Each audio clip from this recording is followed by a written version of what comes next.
Populating the attendees.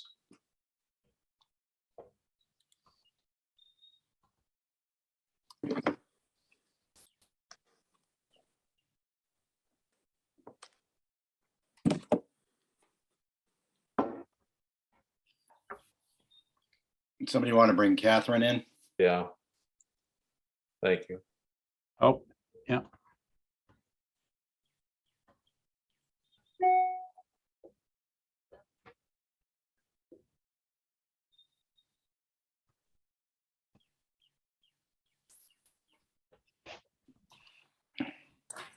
Okay. Hi, everybody. I'm going to try to join through a panel on the wall too. Tom Balf is here. Well, Catherine's doing that. We'll get the meeting going. Looks like the attendees have balanced out. So I'd like to call the Harbor Planning Committee meeting of May 12th to order. Pursuant to Section 20 of Chapter 20 of the Acts of 2021, this meeting will be conducted by remote participation. Additionally, all votes taken by the Harbor Planning Committee during this and future remote meetings will be by roll call vote. There is a public comment period, and if you're calling in on a phone, you can press *9 to request to speak. If you're watching on a computer or a device, there is a raised hand button that you can tap or press to request to speak. This meeting will be recorded and made available on the city's website in accordance with state open meeting laws. So the meeting has been called to order. We'll introduce staff and members. Get over here. So I'm Rick Noonan, Harbor Planning Chair. We've got Catherine Call, John McCarthy, Tessa Brown. We've got Al Catone, Tony Gross, and Vito Gigloni, staff members present from the city side of Gloucester, our Greg Cadamatori, our planning director, Jimmy Wilkins, our staff planner, and Matt, I'll let you introduce your team.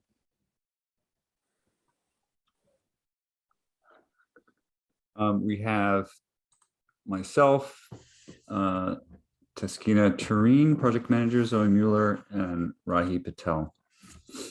And I believe we're expecting Jamie Fay. I don't know if he's on yet. Okay, fantastic. So we have minutes, if we want to put those up, or the March 7th. Oh, and Catherine Glenn is present as well. Sorry, didn't see you down there.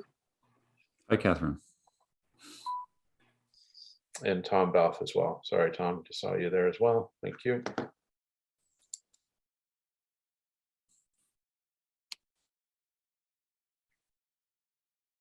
So do you have minutes to share or not? Yes, Gemma's going to pull those up shortly. Thank you. Big group today, a lot of faces.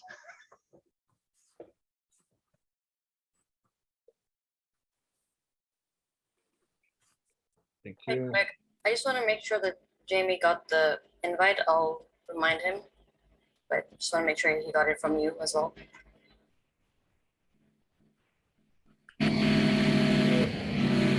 Quick procedural. So page 1. Maybe the easiest thing to do, Taskina, is share the public link and we can pull them in. Yeah, I just sent it to him. Okay.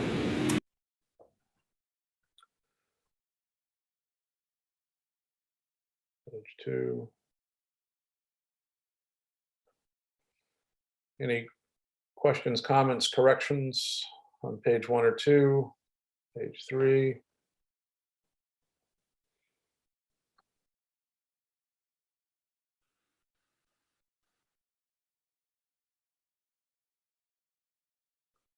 Page 4.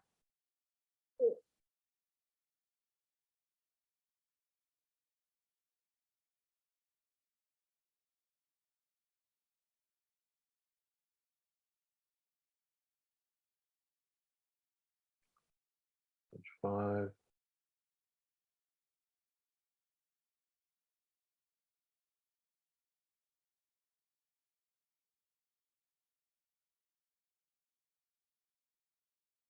Page 6.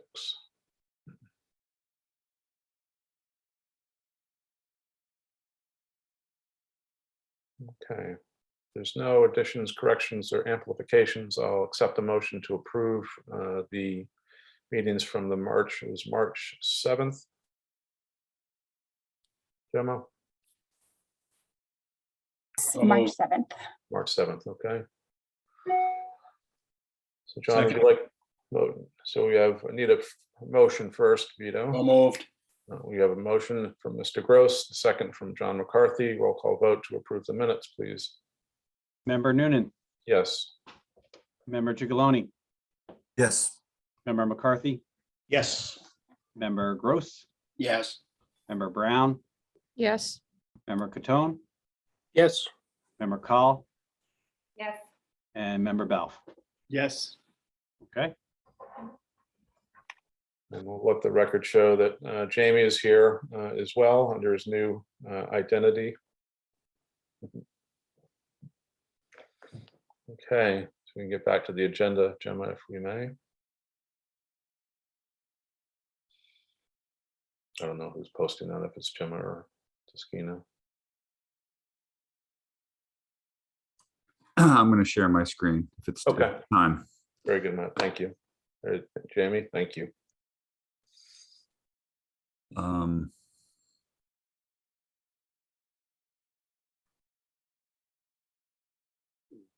Give me a moment. It's something isn't appearing here. I can pull it up. Sorry, I just had lost my tab.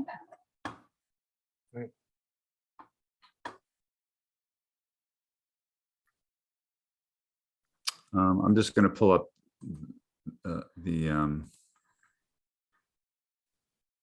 presentation. Let me try one more time. It just wasn't giving me a choice.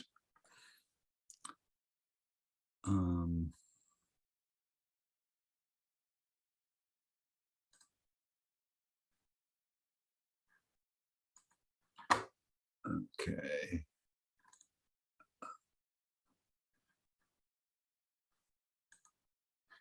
How's that? Looks good. If you go into slideshow mode, yeah. Are we there? All good. Yes. Okay, so if it's okay with everyone, I'll just jump right in. Go ahead, Matt.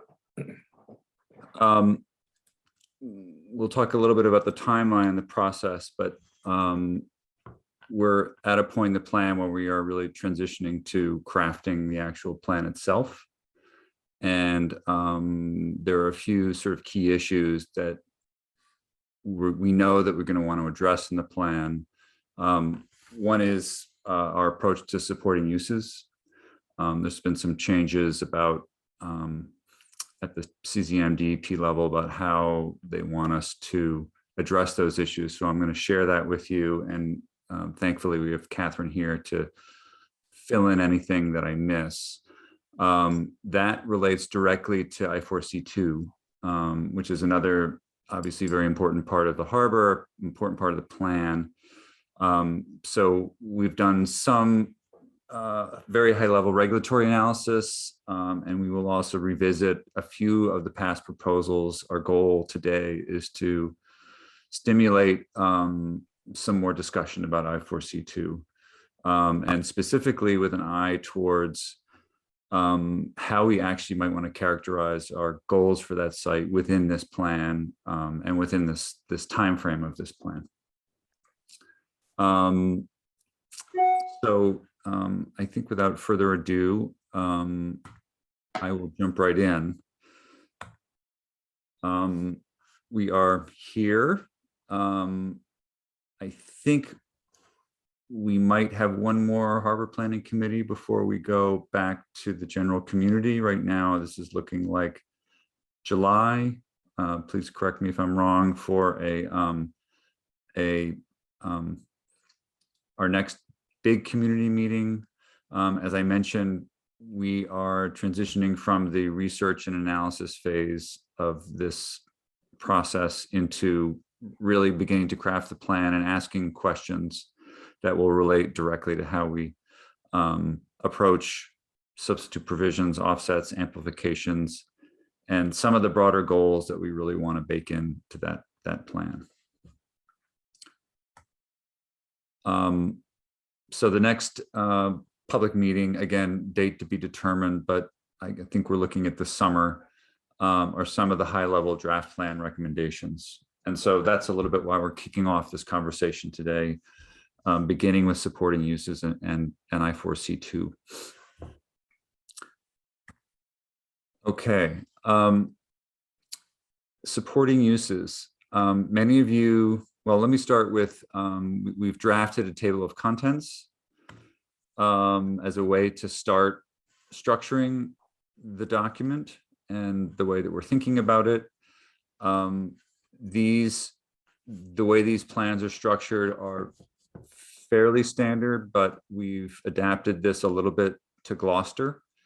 There's some general areas about the background, the history, the broad framework in terms of including goals and objectives. And then we have 3 separate sections that speak to some specific areas that we've been researching and discussing with you: climate change, the infrastructure, and the economic analysis. In section 8, we move on to the policies and the strategies of the harbor plan. And it's a little bit TBD about how we organize that. It might be, sometimes it's by sub areas, sometimes it might be by themes or other. We can play that by ear and see how it shapes up. Chapter 9 is the sort of the DPA master plan. On the past couple of plans we've done, there's been a specific request for the DPA portion of the plan to sort of sit almost as a kind of quasi standalone chapter. This is to assist with people who need to look at it for reference, for licensing purposes and other things. So it's kind of a standalone chapter, if you will, within the larger plan. And then some of the more technical requirements, like compliance with municipal harbor planning standards, implementation strategies, funding strategies, and that sort of thing. So I don't think there's anything particularly unusual or controversial about the table of contents, but just a way to let you know that we're beginning to structure this. Supporting uses. Many of you know that the 2014 plan identified specific portions of the harbor that would have differing levels of allowed supporting use. So in the orange were designated areas where there would be no supporting uses allowed. In other words, 100% water dependent industrial. And then there were these pink areas where up to 50% supporting use would be allowed. In conversations with CZM and DEP, we've gotten note that there is a different direction on this at this point, coming from higher up in the state, which is that in practice, this kind of approach that really singles out parcels or areas is difficult to enforce, becomes problematic when parcels change hands, for a sort of a host of reasons. One of the other issues with the 2014 plan was how this calculation was even made. And so what we're doing now is we've sort of recalculated what that denominator is to exclude the roadways, for instance, that were previously included, and come up with a kind of overall calculation of what 25% of our harbor area looks like. There are provisions specifically within the regs that allow us through this plan to allow in certain cases a greater than 25% supporting use on a particular site.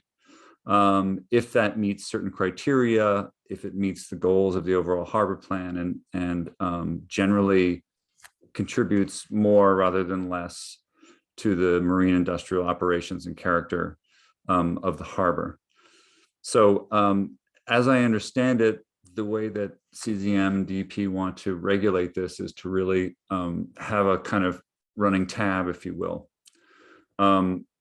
so that area-wide, we don't exceed 25%. I believe at the moment we are at 0 supporting use percent right now, or close to it.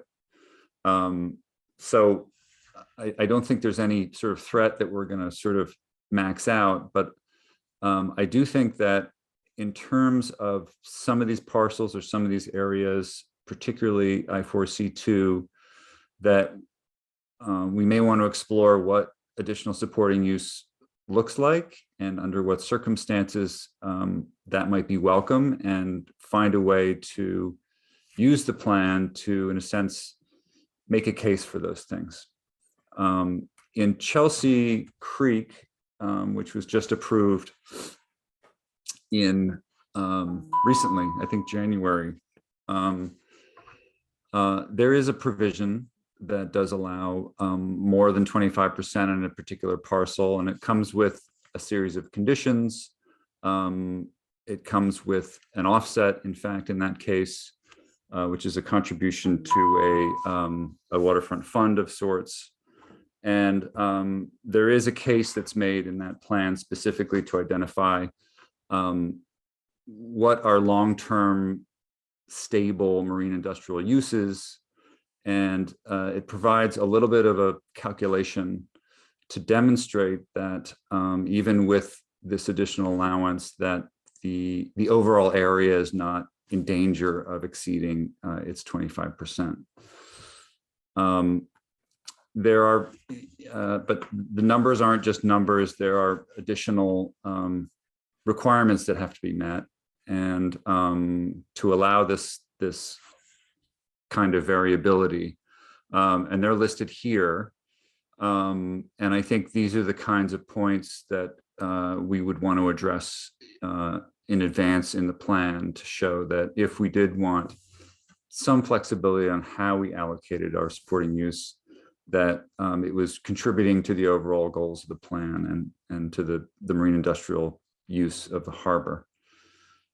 I hope I did a good job summarizing that, Catherine, and maybe I can open it up to you if you want to explain further. Or actually, you did a great job, Matthew. I think one thing to the running tab isn't so much the key as you know, the regulations do allow more than 25% supporting use on a site, as long as the harbor plan supports that and justifies it by showing that, in fact, by having more supporting use, you are meeting the goals of Chapter 91 in the designated port area, as well as or better than what straight Chapter 91 does. So, for example, if you were to have an area where having a larger area of supporting use provides you with you know, the funds needed to improve the infrastructure for water dependent industrial use, using that as your justification, sort of fleshing that out to say, you know, here, if we had more area for supporting use, we could be able to support our water dependent industry better by doing XYZ. That kind of justification for having areas larger. But from the point of view of the approval standards for anything that changes with regard to the area for supporting use, it always has to go towards how are we making the DPA better for water dependent industry. So looking at that as your bottom line goal for that, then trying to put that into your harbor plan in terms of, in this area here, for example, we feel that we're going to need, we may need more, because it's still going to be in DEP's discretion to some degree in terms of how much, you know, how that works. But if the harbor plan supports having a larger area of supporting use in a particular area of the harbor, for example, then that is something that can be worked out through DEP in terms of exactly what that means. So that's the kind of thing that we're looking to do. We did find it can be problematic if you're trying to take 25% from someplace else, but the regulations don't require you to actually take it from someplace else to have more. They just require that you show that you are as good at your requirements are as good as or better than what Chapter 91 already provides. Does that make sense? Yeah. Tony, you have a question? I do. Catherine, what kind of review, you know, you say if it's in the plan, but what kind of a review process would there be to ascertain that economic advantage actually exists. I would think there would need to be some kind of a benchmark that would have, or ongoing reporting that showed that those revenues were actually put towards the marine industrial or water dependent use of the rest of the parcel. Is there anything that's legislated or in the regulations about that? Yeah, Tony, that would actually go directly into the license. So when a supporting use is developed on a site as part of a project, the license itself will directly talk to exactly what the support will be, because it can be operational or financial or both. And so the license itself, when it comes time for the Chapter 91 licensing, will flush out exactly what that support will look like for a particular site. The harbor plan can sort of support what types of things you want to see, what you as a committee, what the city as a city wants to see for those types of supporting use, what you want, how you want to see that support sort of worked into the license. Does that make sense? Makes sense. It seems like that's a high mark for us to try to cover all those bases. Yeah, no, It doesn't have to be a lot of, I mean, it just needs, so for the last time, for example, you do have a condition in your harbor plan for how supporting use would be determined in terms of, or how it would be applied, it needs to be, you have, sort of a structured method in which, if you can do it on the site, that's best. If you can't do it on the site, you need to do it, on another area that requires maybe some infrastructure or whatnot. And then ultimately, if nothing can be done, it goes into a fund. So the plan doesn't have to know what the site's going to be. You just need to be able to say, here are the things we want to make sure it covers. If that helps. I'm sorry, everybody, but I just have a couple of more questions. So we've reduced from 50% down to 25, or is that formula still that came with the 2014 plan? Has that been scrapped? Is that what I heard you say, Matt?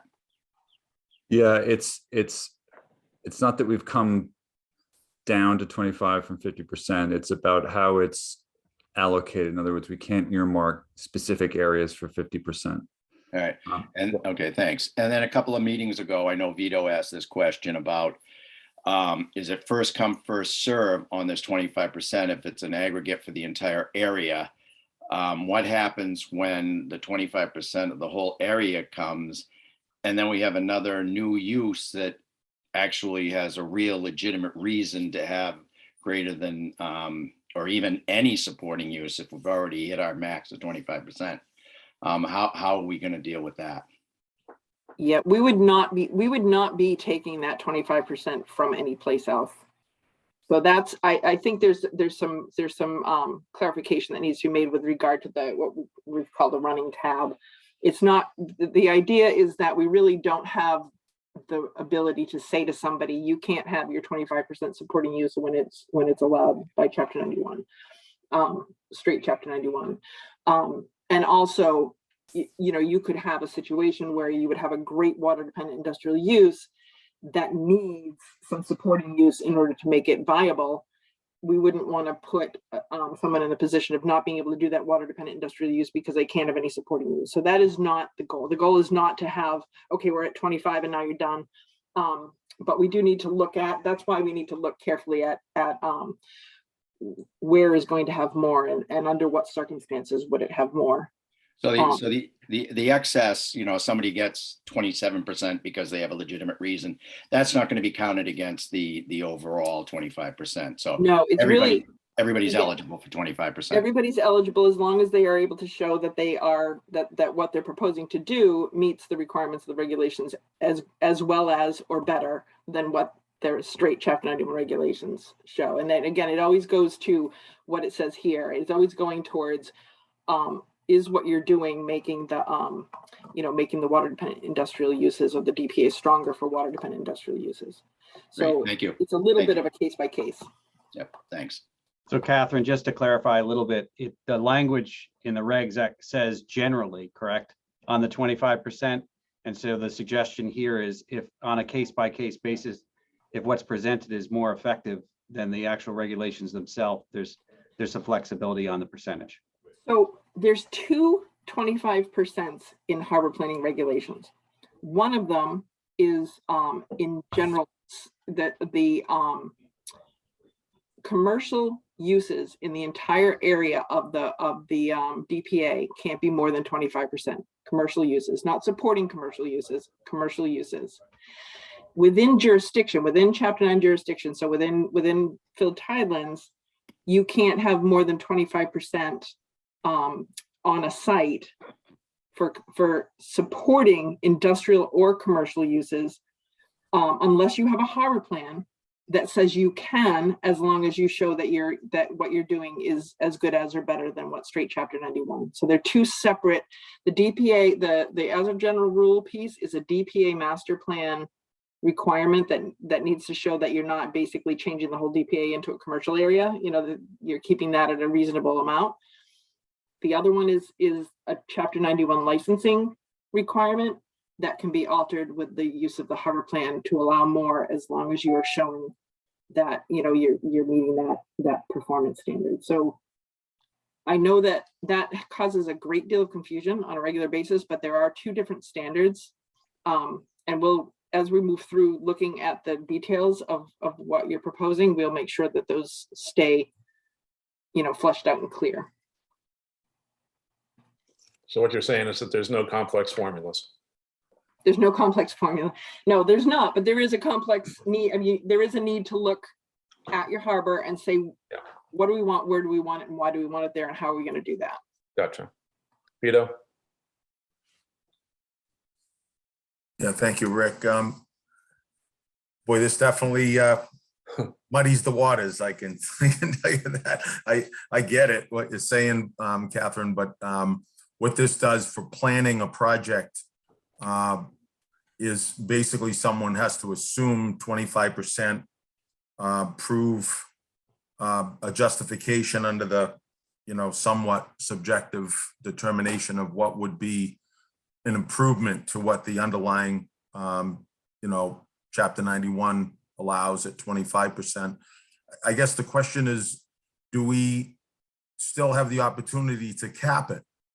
Like up to 50% is sort of what we had in the 2014 plan. And I think that gave people a target, an idea of what was at least the harbor plan contemplated, right? Up to 50. If we now say it's 25, basically is the rule. So someone could propose 80 or 100. You know, what happens with that 50%, I guess, the up to 50%, does that still hold the upper end? And then, so just because I'm assuming we're gonna have another conversation on this very important issue, would we say that at least 50% of the property needs to be water dependent, which is the other way of looking at it, but I'm not a proponent of either. I'm just saying it'd be nice to have clarity so that people understand before they embark upon that 2-year Chapter 91 process. Yeah, no, I fully agree. And yes, the short answer is yes, you can have a cap. And the harbor planning committee can, you know, really talk about what that might be.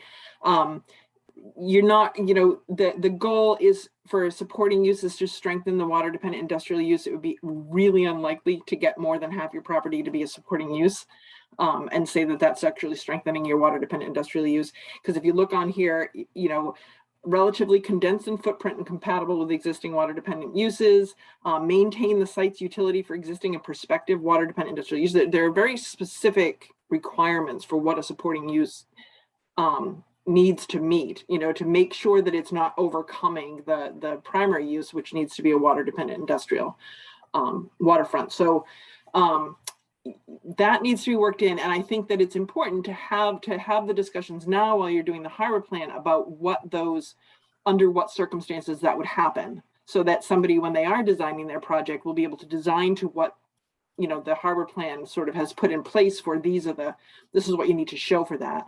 And I do want to be clear that even though it said up to 50% in the previous plan, it has always been at DEP's discretion, because a harbor plan can't take DEP's discretion away. So there was never a guaranteed 50%. It was always up to 50%. So I hope that clarifies that. Thank you, Catherine. Just to members on this call, we've got a big group and I can't see everybody at all times. So if you have a question, please just hit your raise my hand button, and then that pops up. Makes it easier. So, like Katie's got a question. Yeah, just a, thanks. Just a click.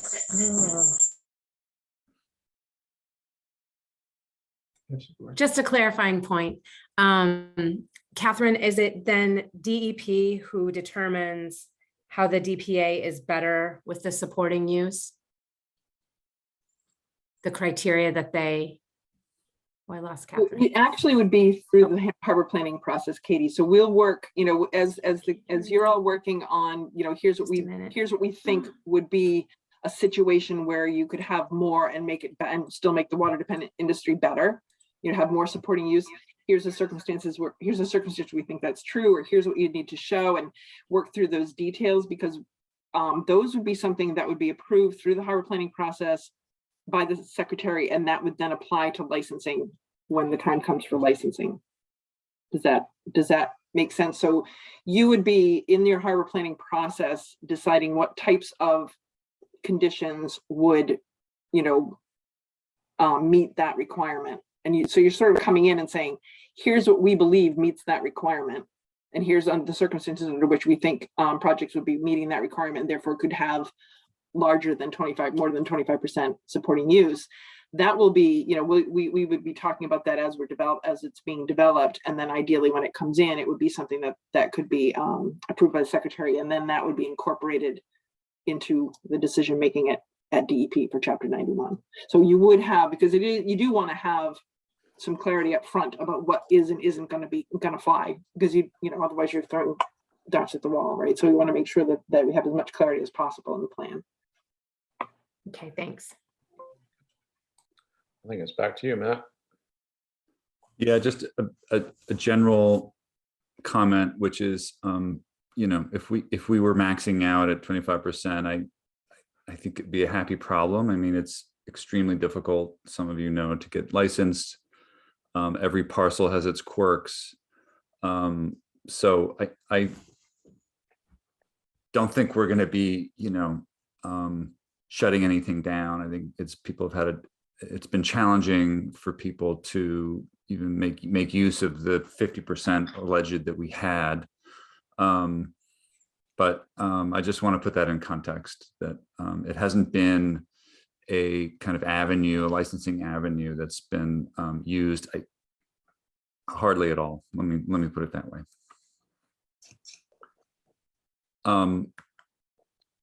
Okay, I4C2. So this might provide maybe a more parcel specific way to talk about the role of supporting uses and how we might address it in the plan, particularly on this parcel that really, as one of the big publicly owned parcels, is actually kind of open to discussion. I think everyone here is pretty much familiar with it. I believe it's under a temporary license. It's pretty much just parking and dockage, and I believe there are 13 leases for dock space right now, used mostly for small fishing operations, I believe most of which are lobster. And there is area on the site for temporary storage of traps and things of that nature. We've done a little bit of a quick regulatory analysis, because I think it's useful to see what the size of things looks like, what 25% might look like. The parcel is, you know, approximately 85,000 square feet, including the sort of the pier structure in front of the bulkhead. Obviously, there's some of the parcel on the water. For any of you who went through in any detail the draft show that we sent, you might notice that this water dependent use zone looks a little different than the one we sent. We reviewed it in more detail. The pier structure created a little bit of confusion because it's actually parallel to the shore. And so it changed some of our interpretation, but we think that this is a fairly conservative and probably accurate depiction of what the water dependent use zone really is. You'll see in a moment, it doesn't make much difference to our analysis, but it also is worth noting that because this is a publicly owned parcel, that the tidelands, the filled tidelands are for the most part Commonwealth tidelands, which carry a slightly different standard when you're not in the DPA. There are a few little fragments you'll see in white that are out of jurisdiction, but they're oddly shaped. And for all intents and purposes, from a sort of planning standpoint, don't offer a lot of flexibility on the site. We begun this analysis by thinking a little bit about how, what if you made the current uses, what if we fixed them, right? So there are small fishing operations, there's parking for them, there is area that's used for temporary storage of traps and things of that nature. It more or less fills out what would be the water dependent use zone. We're showing 38 spaces here, but it could be fewer spaces and more storage depending on what's needed. But what if we did sort of just quarantine that area to really be dedicated to the existing fishing uses that are there? And then think about, once we've done that, what does 25% supporting use look like as a, to scale, and what does 50% look like? As a way to think about what this really means to us. So these are just abstract area rectangles that show what that area would be. 20,000 for the 25% and 40,000 for the 50. It's important to note, though, that those areas would need to include parking associated with the supporting use, and that parking cannot be in the water dependent use zone. So we did a kind of an approximate scheme here that if, let's pretend for a moment that this were a retail establishment and maybe it was selling some of the product that came over the dock. Maybe it's wholesale / retail. And we added what Gloucester zoning would require of that in terms of the parking. And what results is an approximately 8,000 square foot building, approximately 40 spaces to sort of support that. And there's still a lot of area left on the parcel for yet undesignated marine industrial uses. We are also in this scheme, if you want to call it, just preserving a dedicated drive aisle for the marine industrial pieces. This is not a site proposal or a site plan. We're really just trying to understand the scale of these elements and what kind of, what scale of building might result and how we might begin to look at potential uses through that lens. If we go to 50%, it gets much more complicated, and we begin to infringe upon potentially some of the water dependent industrial. In this case, we've used some of the supporting use parking as a drive aisle access to the marine industrial use area down here. We've sort of reshaped this building so that whatever is not designated would at least have access for future marine industrial use. Again, not a hard, firm proposal or design, and there are issues going on with the grade and all sorts of other complexities, but we felt it was useful to really look at what does 50% use look like on this site if we really supply the parking that's required of it.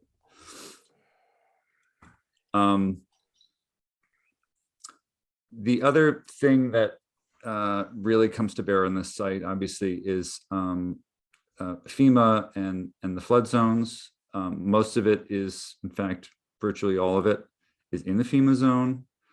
FEMA, as you know, is not accounting for sea level rise generally. So the flood risk obviously will increase if we incorporate some of that data up to 2070. A lot of you know that the site is relatively low until you get up to Roger Street, and it sort of comes up fairly quickly, and that's reflected in some of these maps here. There was an assessment done, I think this was the CZM study, that identified various tiers of adaptation that might be considered for a site like this, the lowest level being sort of having uses that can be inundated, but where critical infrastructure like vehicles and vessels and stuff could be relocated if necessary. More intensive kinds of adaptation measures might include really regrading to bring the whole site up higher. So there's a kind of range of possibilities that would depend on obviously funding and technical feasibility, but also would have to be balanced against the marine industrial's need to actually be close to the water. And that's one of the sort of issues that faces us in all of these parcels. A quick review of where we are. FEMA is asking us to be generally at around 15 feet. Some parcels are above, some below. And that's just current. But I think this sort of compressed cross-section of the site is really the most telling, where you'll see that any uses or development that's close to Rogers Street or would depend on that frontage as a supporting use most likely would, is already pretty close. It seems like we're pretty well clear of the 15 feet and could even come up 18 inches or so to meet a higher standard that anticipated sea level rise. This is not technically difficult to get up here and may even leave some room underneath for storage or parking or what have you. I think as you get into the water dependent use zone, lower to the water, the idea of an actual ship to shore functioning type of facility becomes much more difficult, right? Because the differential between the level of the water and the level of a new structure that would have to be protected becomes a little bit more extreme. And so I think it's beginning to, when we look at this section, it's beginning to speak to something that is potentially water dependent or supporting in some way being able to occupy this upper part of the site. The lower levels really being most well suited in a strange way to the uses that are already there, which are able to be inundated and have close access to the water. We thought this would be a good time to have a conversation about what potential DPA compliant and supporting uses might be desirable on this site. A lot of ideas have been shared through a lot of the process that we've been through. We don't have to address this quite yet right now, but some of these obviously are DPA compliant, water industrial uses. Others might be more like a supporting use, including fish retail or restaurant or something of that nature. There were a few proposals back in, I think it was 2012.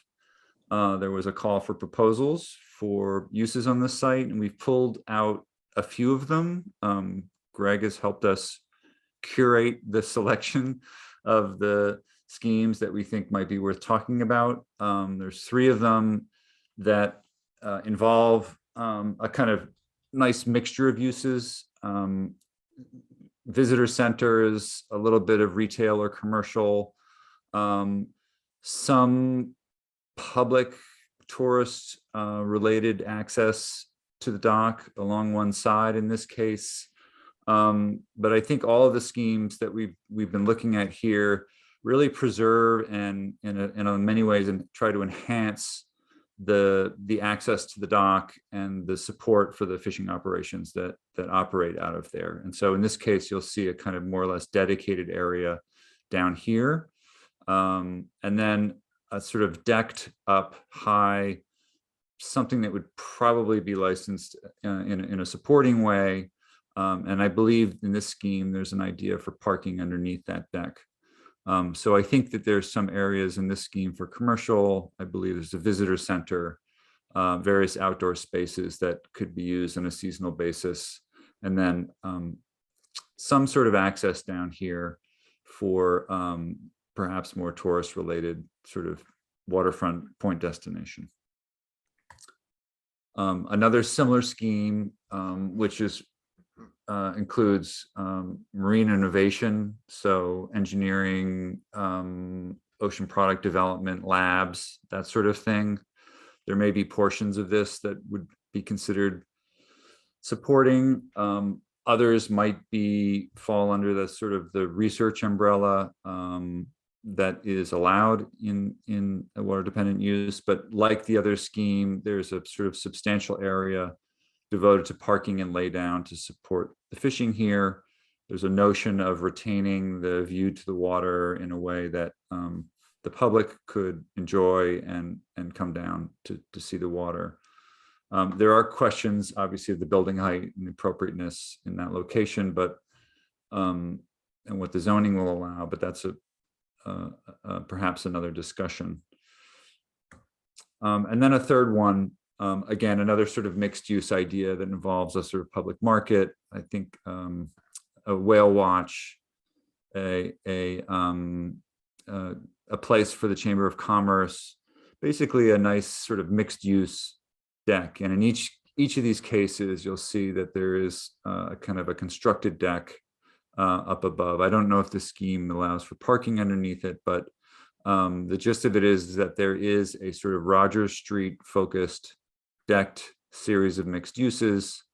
Again, another area specifically and more permanently dedicated to support the fishing uses. And then some sort of more tourist overlap here, in this case, a whale watch, which might sort of qualify as a commercial operation. So I'll leave it at that to start a little discussion. And there was a few questions that came up based on our review and based on some of these schemes. One is, should we be considering, or is there room for increased dock space on that site? I think there are 13 leases right now. I don't know how they all fit in there, but is there room for more? One of the schemes had an extension into the abutting property. If we had supporting uses, what would make sense? And what types of other uses could provide support for those fishing operations? And then I would like to talk a little bit about tourism and what waterfront access might mean from a public standpoint in this site. I know it's something that's come up in a lot of our public engagement and public meetings, is continuing to support this idea that that tourism not interfere with the fishing operations, but it somehow be allowed to overlap and to be able to sort of view that work as a kind of part of the culture of the harbor.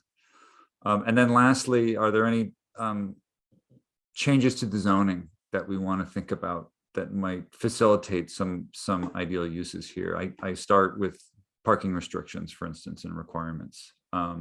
There are some exceptions to that, but they're pretty high right now. So is that something we might contemplate to facilitate different kinds of uses here?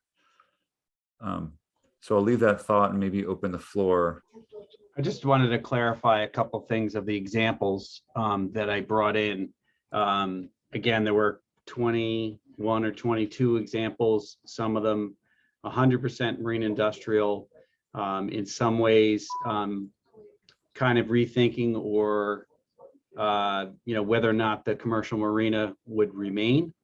And one of the other differences that we're realizing in this planning effort versus leading up to the 2014 plan is the difference in the FEMA flood elevation. So I think all of those kind of charrette designs that were presented back then were kind of in a different reality.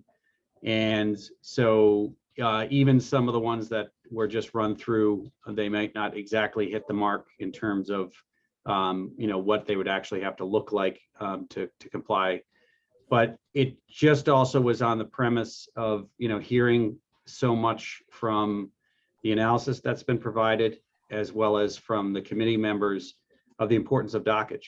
I think that's the key element to this site. It's a very viable commercial marina. It's something that's in demand, and whether there are opportunities to expand that, that's something that I know from the harbor master's office, we would like to evaluate and examine, regardless of whatever happens on the site, to maximize the potential for dockage on the site. And if that's the case, then there's that immediate water dependent use zone that it relies on. So as you contemplate any other uses, they have to be significantly taller. And we've also been through a little bit of a period where this has really created an outlet for parking in the downtown, particularly in the months when it's most in demand. So I think these scenarios start to kind of address that. It's not necessarily the identified use, but it starts to get at some of the constraints and also how they can be resolved through design. And it's really for you to also kind of discuss, how you approach and think about those kind of things. If there are tenants like, we really need to maintain and ensure the maintenance and also potentially improvement of the commercial marina aspect. And also looking at the configuration might also create an opportunity for some dockage for an additional use, which I could tell you from the last RFP that was released after all these designs came forward, there were just too many demands on a respondent to try to basically still maintain this public asset and then try to figure out how they could come forward with a proposal to utilize the site. Matt, in your analysis on the parcel, my guess is one of the boundaries that was restrictive to additional dockage is the federal harbor line. Yes, I think so.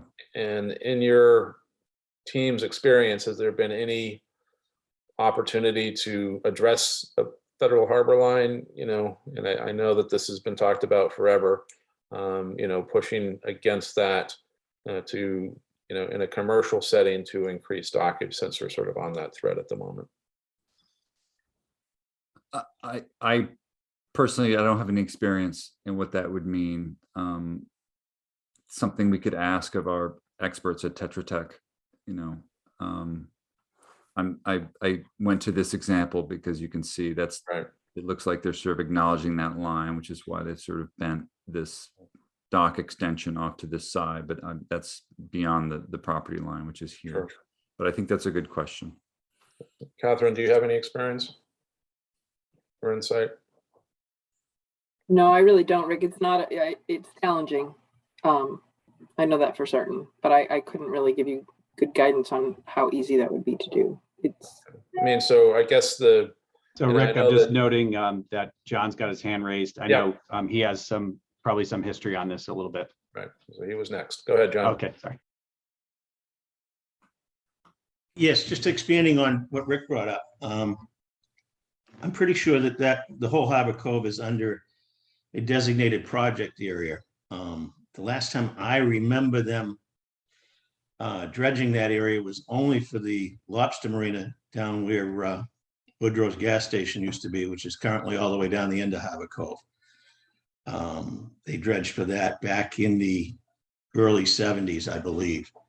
Harbor Cove has always stayed pretty deep. Not that we want to close Harbor Cove in completely, but lending to what Rick said, I mean, when we're under this designated project area, the formula for putting even floats out to the harbor line I believe is like 3 times the depth that they have to stay back. So I'm wondering if we look into removing the designated project area from the Army Corps of Engineers, if that would allow everybody in Harbor Cove to maybe expand a little bit. I mean, we've all talked about the lack of dockage, but also in this particular parcel of land, maybe it would be possible to maintain the 13 commercial spaces and with expansion, allow for some more access by water to this parcel for whatever gets developed there. So I think that's something that we should look into in the logistics of asking the Army Corps of Engineers to remove that. And also just with what you had previously said on parking and the idea of filling the parcel. I mean, the city has depended on that for parking for the last 7, 8, whatever the permit is. I think it runs out after 10 years and we can reapply. But I would say that, you know, under FEMA flood zone regulations, most people have been going up, and that would still allow for parking underneath. I mean, there's only maybe 3 or 4 days a year that parcel becomes flooded. I'd hate to lose the parking that's provided over the years with filling it in as opposed to going up. And I don't know whether that's something that can be taken up in this plan or just a thought. Thank you. Thank you, John. Tony? Yeah, I can talk to federal project area and how you get things changed, because we had to do it in Lobster Cove. It's an act of Congress, which, you know, I told Abby that one thing I want on my tombstone is that I got an act of Congress done. It literally takes an act of Congress, and we were fortunate that actually John Tierney got it put into the last, if it's WRDA, I forget what it stands for, water reclamation. It's anyway, it was an act that was redone back in 2015, I think, that we had already redrawn the federal project area. It took the Waterways Board over 10 years to get it to that stage while we've been trying to get it. So Army Corps doesn't have control over that. It's a congressional act that was done. And Ben Smith did it for Lobster Cove, probably Ted Kennedy probably did it for Harbor Cove. So that's what it takes, and that's what needs to get done. But you know, it's just an amendment that's attached to a larger bill usually. Right. So that's what we're looking at. If we do see a bill like that come up, then we talk to, you know, our Congress people, you know, senators and Congressman Moulton or who's ever holding that office at the time. But if there's an act that's being worked on, then that can get done. But I know that's what it took for the federal project area up in Lobster Cove. Well, I think that, again, we're asking, I mean, as our boundaries are honed in by sea level rise and by FEMA and by everybody else involved here on a parcel that's been underutilized, in my opinion, for the last, 50 years, that I think we make it a priority, or at least, through the Waterways Board and or through the administration, to start making those phone calls and making those. I mean, if we can't use the watershed, or sheet, then again, we're not serving the purpose of our community, right? And if it's a simple amendment to an act, well, let's put that in motion. So I don't want to spend too much time on this one topic, but I think that, I know that Matt's got other questions, but I wanted to at least have that discussion, at least start that ball rolling. So maybe Matt, back to the discussion Q&As. I might just briefly interject, just as a consideration to weigh with the sort of increase of dockage. If that project area were to be released from the sort of the existing federal navigational channel, it would mean that if dredging were needed in the future, it would be a local financial obligation. So that's just something to kind of weigh a little bit in the counterbalance, not to override the things you're mentioning, but just something to take into consideration. Haven't done it in 60 years. They're not going to do it. Yeah, so. No, that's fair. Absolutely. Okay, if you want to raise your hand for questions, I can see everybody. Any other amplifications? Go ahead again, Tony. Yeah, I have a couple of questions on the slides. So there was, I just noticed an anomaly on the slide that has, where you show the supporting use building and the supporting use footprint, which is different than, no, go to the supporting use footprint. So on our slide, you have 8,000 square feet on the 20, where you have 20,000 square feet.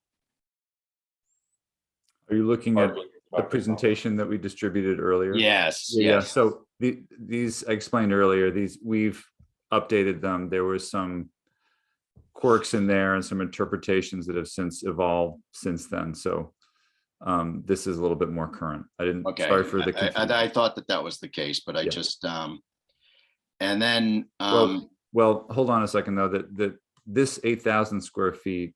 not that one. That one is probably correct because that's they're different. They're two different. Yeah. So yeah, I got that one. Another thought I had was in your, well, I'll speak about the dockage. There was, some back of the napkin dock things when we were looking at putting the harbor master office down there and other things, because there's, I don't know if everybody knows, there's two separate Chapter 91s down there, one for the waterfront and one for the upland, the tide, filled tidelands. And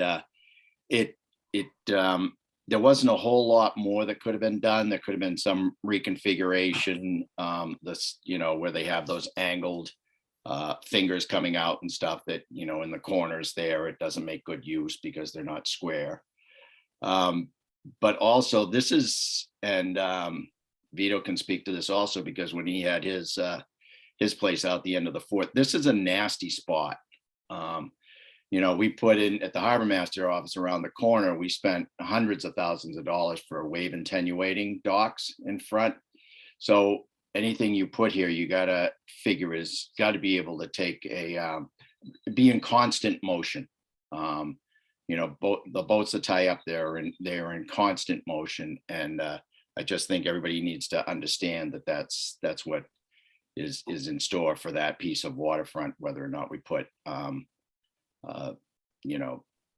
move it out further and, possibly, spend millions of dollars and with wave attenuating docks and block off that whole area in front of the building center. But some of these, in the plan, the project that you showed, that you demonstrated the third one of the proposals that were put forward, that completely displaces all the commercial dockage. So, we have to be mindful that that's a complete violation of the intent of the DPA. So anything we talk about really needs to be discussed thoroughly about any displacement down there of those docks. And, to the point where now we're, absolutely we're looking at it a different lens, because people are taking into consideration the amount of times that parking lot, the lower end is flooded on just a normal high course tide without storm.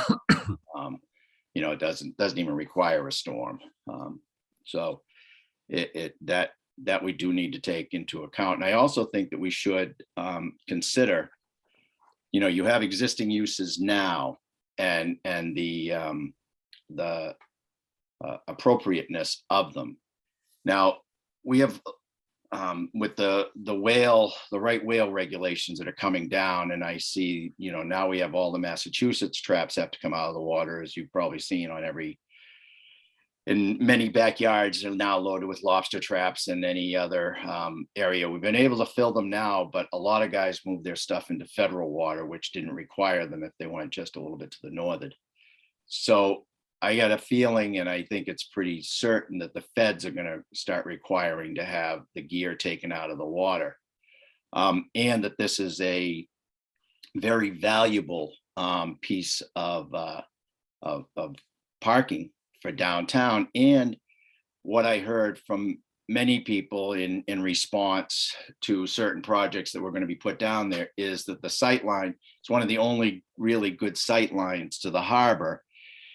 And so I don't know if we want to actually consider a proposal that that in conjunction with repairing that bulkhead, which is in desperate need of repair, we talk about leveling some of that parking lot, drawing areas for trap storage from January to May. And that fulfills the marine industrial component of our DPA. And then in the summertime, it's open for parking for downtown. I think that that's a worthwhile thing to consider. And it's also extremely tourist friendly. You know, during the spring, if guys are down there working on traps, it was like, that was one of the big draws, is when people were working on their gear on the docks and stuff. You know, tourists love going up and talking to them, and the guys love talking to the tourists. So it really fits in very, very well with the role of Gloucester as a seaport. So I think that needs to be taken into consideration for what we need to do. Haven't got any fine tuning, but I think that that's a good, you know, by use annually, and it fulfills our water dependent use of it also. Thank you, Tony. Tom? Yeah, I just want to echo or second the motion by Tony. I think that's really based in reality, and it's also what's coming in terms of the lobstermen and restrictions. I think it's a really good suggestion that meets a number of goals. I guess my response would be, you know, who takes on the $2 or $3 million seawall? Who takes on the ownership of the land? I mean, because we still owe $800,000 on the parcel. The seawall is that's not an option. What do you mean it's not an option? It needs to be repaired. Needs to That's be what I'm rebuilt. saying. So if you're going to have tenants that have 13 spots leased and you're having storage, how do you amortize replacement of the wall in a reasonable fashion? They're two totally separate items, as far as I'm concerned. Unrelated. Okay. Catherine? I just want to point out, as we're talking about costs of some of the things that are needed, that this site is publicly owned, and that means that it's open to a large number of public grants that are available for infrastructure and seawalls and you know, that kind of thing. And I think that it would be really wise to be looking at those grants and thinking about how you could utilize those for this property for a number of different aspects that we've been talking about, whether it's planning or actually replacing infrastructure as necessary.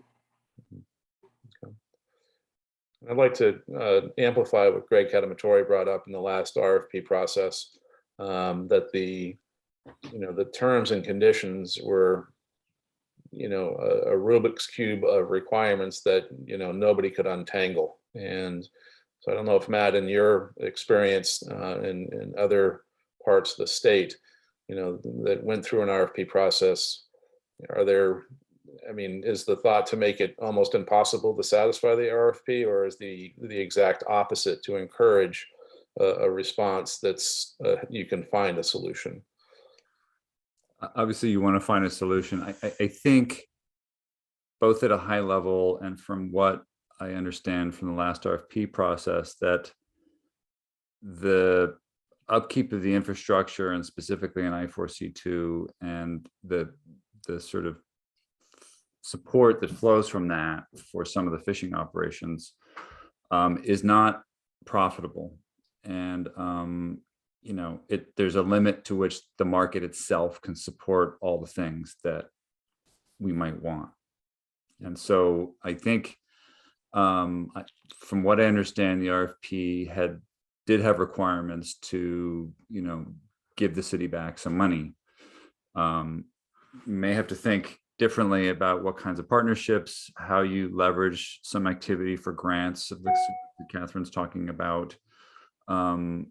I think the project that's going to sort of check all these boxes of what we want in this site is going to be a complicated combination of private money, probably some philanthropic money, probably some grant money.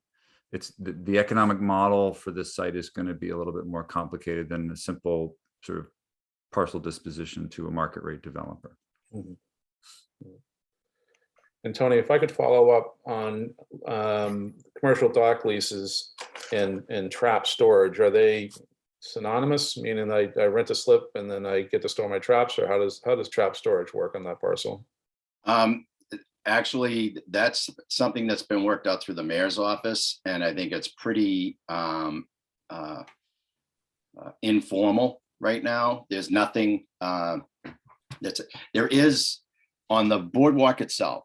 There's regulations from the Waterways Board about you get, when the traps are allowed to be there, when they have to be gone, how you have to leave the area, broom clean, and that kind of thing. I know that people have been given, there's a big sign up down at I-4C2 now to tell people to get their stuff out by June 1st. They're all worried because the Gulf of Massachusetts Bay may not be open by June 1st. So they're a little bit worried about that. But last year, they're going to find out more about that tomorrow, I think. But last year, the whales made a pretty quick exit and everybody was fishing again pretty much by mid-May. So are they, the stuff that's being stored on the boardwalk, yes, is related to the slips, but the stuff that's stored on land, I do not believe is. So I guess that's, part of that question is I-4C2 simply being used as a staging area to move traps where they winter and to a point where they're loaded onto boats, or is that a year-round, a wintering kind of overlay, and how many boats and how many traps are using that? I mean, yeah, so it's strictly a 4 to 5 month period that it's allowed by waterways regulations, and I think that if you expanded it, you would have to have assigned areas that were, spray painted off or whatever. There would have to be some organizational thought about how to do it, rather than just what's been done now, which is people have just, basically been putting traps down there. So it definitely requires some thought for that. And I don't think anything on the upland has been, because like I said, that was all done through the mayor's office, the administration. So. Any other threads we'd like to start, maybe on parking restrictions or density or height? I mean, height's going to be a big one with anything that goes on here. And if you stay tuned to the city council and planning board efforts on housing stock, you'll know that height's a big issue. And certainly as sea level rise presents itself, this is, as Tony had pointed out, this is, just because it's empty, it's probably the best sight line to the harbor. But again, is that the best use of the parcel? So are there any thoughts or comments on height, even from our consultants?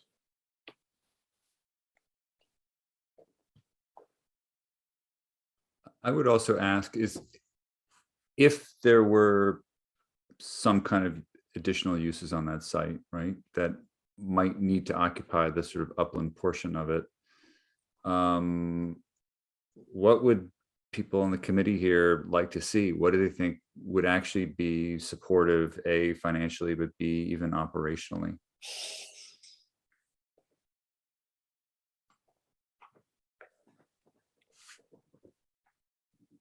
Katie. I'm not sure if I have a question to what Matt asked, but I'm wondering about the existing, if multiple of existing businesses in the harbor right now were put into that, found it more beneficial to be in that space together. So you gave the tourism and recreation example. If it was a better way to funnel tourists with parking into the area for a certain number of months in the summer, would that then free up parcels that would be more beneficial for the harbor, for the fishery, for other uses? So it's almost like, I was just thinking about moving pieces around, and I don't mean to complicate it, but I'm not answering Matt's question. I was just opening up the thinking to say that it doesn't have to necessarily be creating something new that goes there. It could be a better place for something that already exists that would free up an area that would be much better for something that we do need. Does that make sense? Mhm. Sort of just a reshuffling the deck and freeing up other space. Mr. McCarthy. Yeah, I really don't think it's our charge to decide what goes there, but I think we should, in our discussion and in our harbor plan, make it available to as many different uses as what goes forward. I mean, I don't think we should decide what goes there under this committee, but we should certainly try to make it as many diversified uses as possible. The parcel has sat vacant since I was a kid. I mean, I can remember the electric company down there, one of the electric companies and a few other companies that burned down, and it's been vacant since then. The city has a lot of money. I don't know that those 13 lobster boats, the rent we're getting from them even comes close to supporting the property and maintaining the property. So, I mean, I think it's going to be up to the city to decide what goes there. But I think in our discussions, we should make it available to any or as many uses as possible. Tony, thank you, John. Tony, any idea what those spots are leased for on an annual basis? Let me see what let me look at the budget, see what they took in for rent. Get back to you in a minute. Okay, thank you. One of the things that you do have to realize, it's not so simple just to move them away. That We're would, not saying that, but we're just, I I'm mean, just trying to, that's a big elephant to try to nudge along, because it's displacing commercial. Chapter 91 really frowns on that. well, but it's just a question to understand, right? I mean, you talk about a $3 million seawall and 13 boats that are, generating, I don't know. That's what I want to know. Yeah, but there's no relation between those two. Okay. Vito. Oops, muted. Sorry about that. To your question or suggestion about discussion on building height, Yeah. that property where I mean, as you know, it goes by previously existing grade. So if the site were filled, the marine industrial zone allows 40 feet, but it would be measured by, the division of the numerous corners. Many of them would be down at elevation 8, I think, is what the reason that floods. It's probably down around 8 parts of the parking lot. Mhm. So you'd be looking at 7 feet before you can have inhabitable or occupiable space. Mhm. So that leaves 33 feet above 15. I've got that right. Yep, 33 feet above elevation 15 that would go up there. That would definitely, block the view, but it's within the marine industrial zone, without a variance, without a height exception. Would be roughly, I don't know what Roger Street is there, but About 15, right? Maybe 16, yeah. 15, right? So you could have a building 30 to 33 feet above the sidewalk, in that area. But if we want to develop it, certainly we can't restrict it below what marine industrial allows at 40. Right. We could have recommendations, but I guess at this level, but I kind of agree with John, is we want it developed, we'd want someone to be able to read the zoning ordinance and understand what might be able to go there, and look at what supporting uses are no-brainers. And, supporting use, along that definition of supporting use, probably the one that's most usable is the one that provides financial support to the property. So if it's commonly owned and not condoed, then the rent that comes from a supporting use helps float the boat, unintended, for, you know, for the property. So that becomes a supporting use. And I would encourage Catherine, if I've made that a little too liberal, you know, to chime in, but that's always been my understanding. As long as it meets marine industrial, but from a DPA perspective, it's commonly owned and it's providing economic support through rent, then it's implied that that it's supporting the marine industrial use. Like, Not necessarily. I mean, if it could go that way, Vito, depending on, you know, ownership. It could be presumed that it's, you know, if the water dependent industrial use and the supporting use are owned by the same person, the same entity, that there's a presumed support there. But you'd probably want to have it, you know, you'd probably want to make it as clear as possible what type of support you'd want to see in the plan to make sure that you get what you're looking for.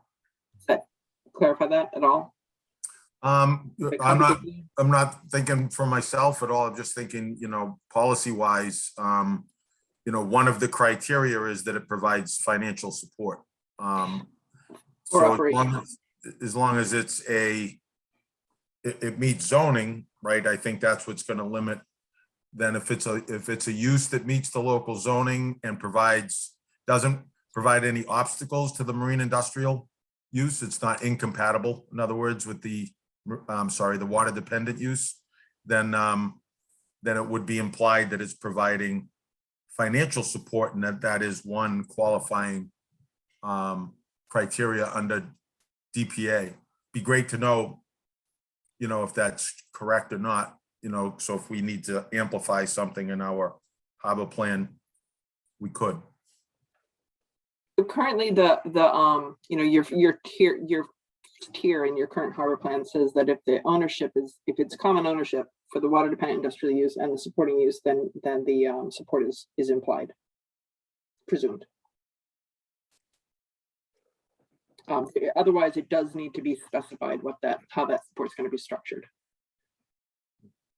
And Vito, just as a side note, you know, at 32 feet, abiding by elevation 15 and the by right height of 40 feet, does 32 feet make your lifespan, or does it need to be something bigger? And if it's bigger, you know, what would require a variance above 40 feet in your world?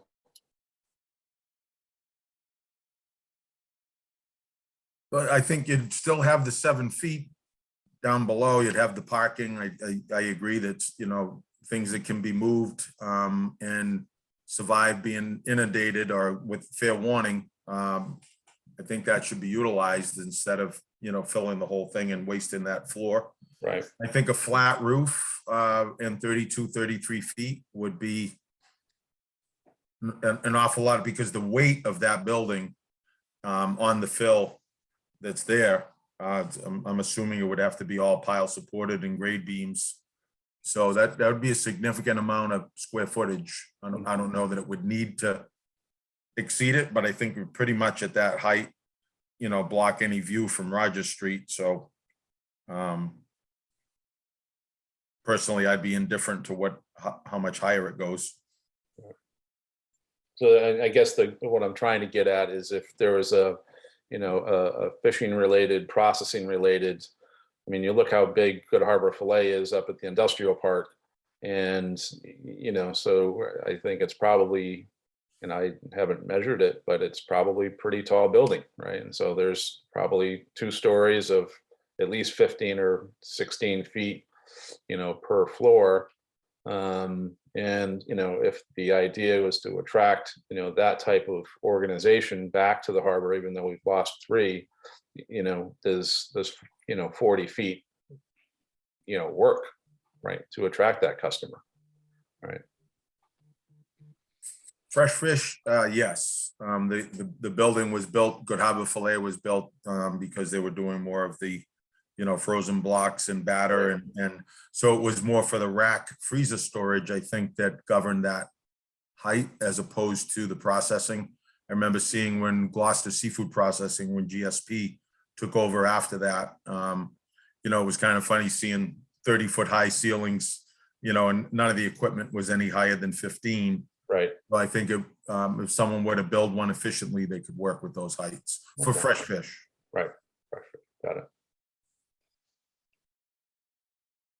Rick, it was 2021's income was 23,200. Okay. And Rick, does Greg know, has there been any engineering look at the fill? Because I know pictures of what was going in there when it was being filled. There's some people have old pictures of it that I've seen. Was pretty much the junk that was coming off of the brick buildings and things that were being torn down for urban renewal. So I don't know what there is, and Vito's right. It's going to have to be pile supported. I just wonder if has there been anything to so that prospective clients would have some clue of what's going on. Does Greg have any of that information or no? I don't think there's been a lot of, the only thing I'm aware of is when the ramp went in as part of the Harbor Walk, there was evaluation of what needed to go in for a foundation for that. And it was actually pretty significant because it's not of good character. It was pretty deep with a helicoil, going down quite some depth. So it's definitely not good stuff. So probably have to be amended, for any type of construction. I just want to also point out some of those that have been presented, at least what we heard, in that public process many years back. The view quarter piece of it was significant. Each one of these doesn't have a continuous facade. I'd say the one that had kind of the mixed use marine research and those types of uses was a little bit more significant in height, and also had kind of a flyover between essentially two different buildings. But that's something that's been heard pretty loud and clear in terms of it is one of those view quarters that's valued. And I'm not sure if Tony, I don't think any of these that have been proposed were suggesting that the commercial marina use would go away. And I think it's certainly acknowledged with the study that was done by CZM and what we've observed on the kind of annual basis. This may be an opportunity to look at from an engineering standpoint, what should a modern commercial dockage facility look like? Because as you said, it floods periodically. And if there's any investment that's going to go in the next 5 years to 10 years, we've got to contemplate, how is it going to function over a not that long of a period of time that it can be inundated on a more frequent basis. We, as Catherine pointed out, we do have, access to various funding sources to perform feasibility, evaluation, and even construction. We just, the council accepted a grant from the Seaport Economic Council just last month to do this type of evaluation for the St. Peter's Landing. That's another city-owned, city-run facility that's also in need of repair. I think, how far things have gone in terms of evaluation of the bulkhead or the docking system or structures. There's some of these other things that might need to come before that. But it's been a little bit of chicken and egg. How much does the city want to invest? If at the time in the discussions around the RFP, there was also a lot of discussion about whether or not it would be a for sale opportunity or a long-term lease opportunity, and how much the city was going to get involved in investment in the site versus the potential for a private development to tackle that. We're 10 years later almost, and as the operator of that from the Waterways Board and also the Harbor Master's Office, Understanding what that priority is in terms of how quickly things need to be evaluated and worked on. Again, we have access to resources to potentially start that aspect of, and to Tony's point, securing the site versus the revenue. But I think that also goes to Rick's point of, how do you approach this site? Is it going to be something that is a cost to the city, long term? Or, are there scenarios where it's something that provides, some of those public benefits that have been identified, the commercial marina aspect to it, and then other opportunities for somebody, again, that doesn't just make this something that we're going to continually invest in with very little revenue coming to it. Right. This was built on the housing redevelopment, the redevelopment authority was who originally owned this and built that marina, and they managed it for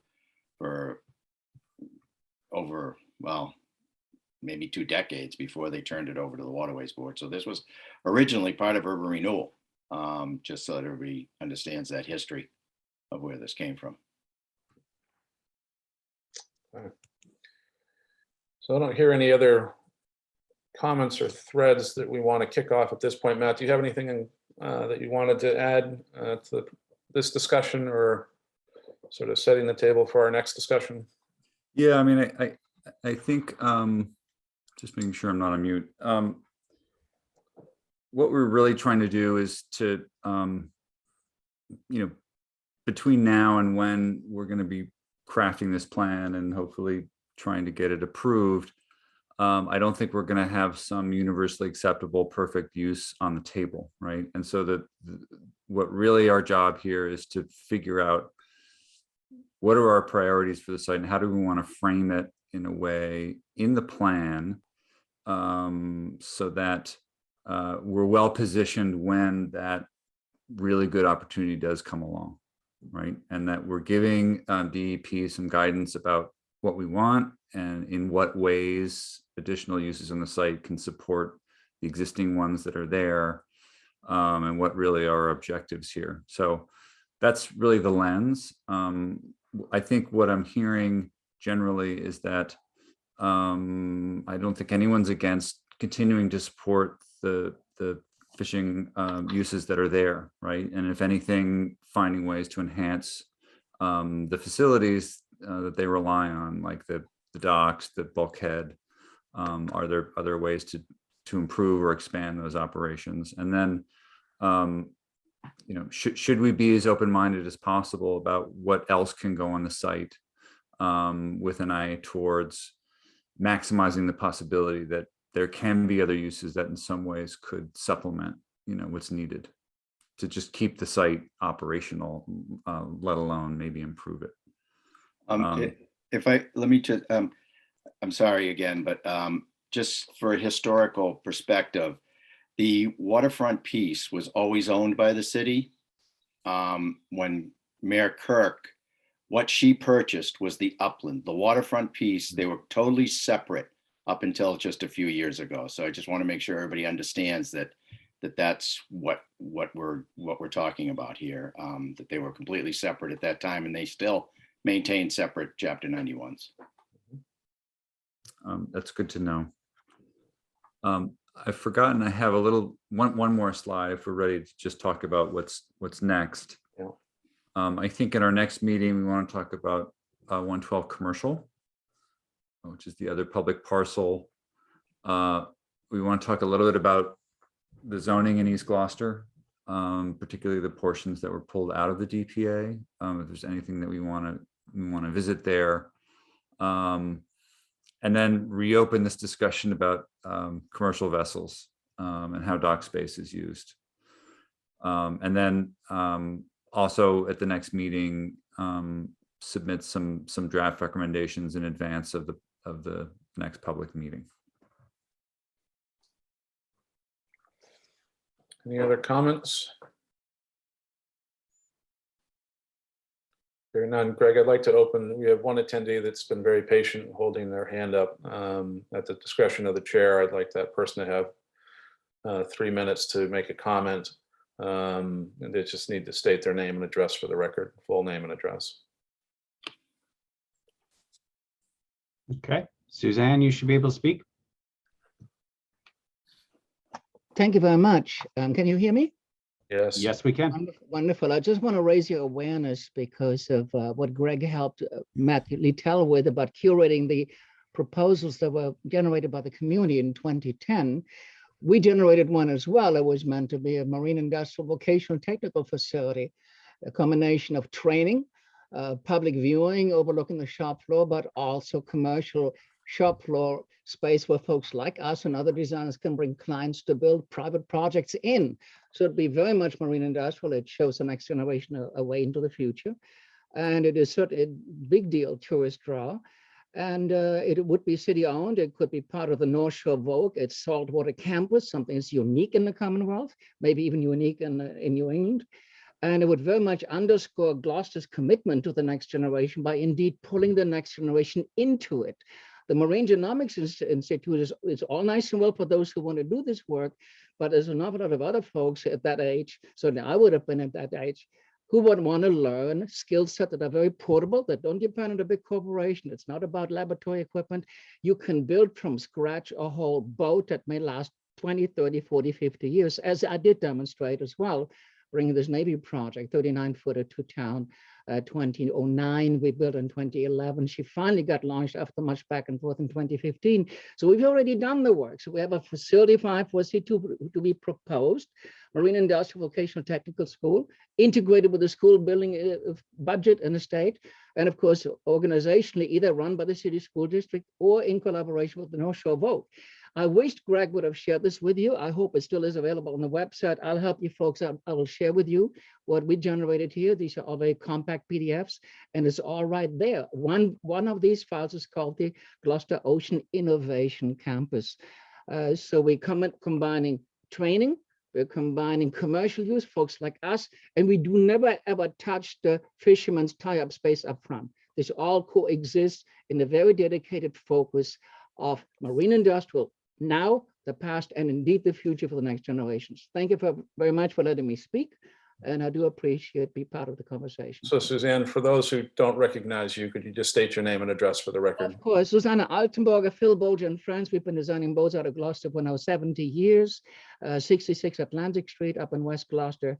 We always consider ourselves part of the working waterfront, even though we're not necessarily physically sitting on it. But without boats, you've got no port, and without a port, you and I wouldn't be having much to talk about. Thank you very much, Suzanne. I'd like to recognize Motorola Lobster. Just again, name and address for the record, please. Thank you. Patty Page, 3 Tidal Cove Way, and our business is at 60 Commercial Street. I'd like to support the commercial dockage endeavor. We are short commercial dockage for transient boats here particularly. At yesterday's Waterways Board, the harbor master reported that the transient scallop vessels that are here in the port, probably just since March, so under 60 days, his estimate was $250,000 spent at the railways and close to, he claimed, almost $1 million in revenue brought to this community in just those few months in those few vessels. So commercial vessel dockage goes far beyond the revenue of just what they pay at the dock. There's a big multiplier there. So, and we're short. We get calls continually. Fisherman's Wharf called us last week to try to tie vessels up. So it's really important that we continue to look at that and expand it. Thank you. Thank you, Patty. Greg, any final words from your perspective? Yeah, I wanted to make sure that I, highlighted that the reason that I chose, kind of worked with UTIL on, looking at the couple of scenarios to present was to kind of build on what Matt presented in terms of constraints. And constraints is not just a bad word. It's just the reality of some of how the regulations play out on this particular site. I certainly can make all of the, and I'm sure you've seen them before, they were on the city website, all the examples of the proposals that were submitted. These were selected just in particular because of some of the feedback was maintenance of view corridor. Again, it's always more complicated when it's city property because everybody has a stake in it. They have, it's part of the community that they can respond to and say what they think would be a good thing for that site. And the challenge is when you stack up, those different wishes and wants, how does it play out on the site? And the one that seemed to kind of be moving towards this happy medium was, again, if the tenant is maximizing the commercial dockage because of its importance and need, it needs that access to it, and making sure long-term, that's a viable access and docking system, then layering in, what the other potential uses could be, while trying to maintain a view corridor and also, deal with the reality of FEMA as well. And for a period of time, it's also become, a reliable and heavily used parking area when we've had demand. So these scenarios look like they started to address some of those items. The other approach is, you kind of disconnect and say, we're looking for, a use that complies with all of the regulations. And again, as to Tony's point, I don't think anybody's suggesting that we want to displace the dockage, but trying to figure out a way for what that use would also potentially have access to the water as an additional use on the site. So if, we can certainly make all of those proposals available for anybody that wants to review them again. And obviously, Susanna had a proposal that was one of the 22, I think. And those are all in the response of an RFP that the city put out? Yes. And, Well, it was kind of a two-step process. One was there were small, essentially small grants for proposals that were, given, your understanding of the regulations, provide a compliant scenario for redevelopment on the site or added use of the site. And then after that period, from all of the input that was taken on the different scenarios, the RFP was developed that again took all these different elements, and that's what didn't result in a proposal. And I think we heard some limited feedback. Some of it was related to trying to balance the private use of the site in a lease format, which was a little bit of a challenge. And again, I think there were also some monetary or revenue benchmarks placed on it as well, that Matt alluded to, trying to, at least recoup the cost of the initial purchase to the city. So there were just a lot of different variables that didn't result in any proposals. so not much different than Gloucester Crossing with their, if we're getting on a Fuller School, 35 applicants and one came forward. Okay. Any closing words for you, Mr. Matt? No, Okay. thanks. So I guess one last thing, maybe we should think about, if we're thinking about a July forum, does it make sense to think about maybe the second to last Thursday in June? So I don't want to go to the last week because that'll be leading right up to the 4th of July weekend. People might be traveling. So maybe the second to last, which would be, I believe, the 23rd. And I'm also wanting to make sure that I get a response from Catherine because she had some conflicts with other days of the week. Katie, Catherine, if she's still on the call. Oh, yes.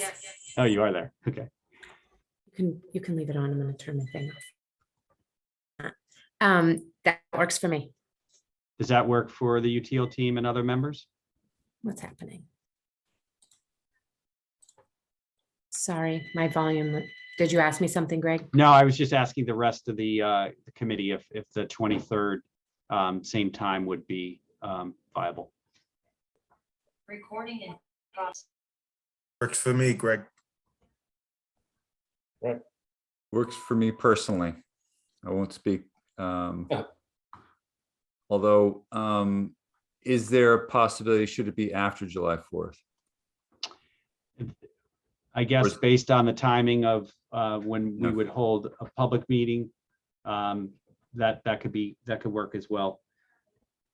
Maybe like the second week in July, the Thursday.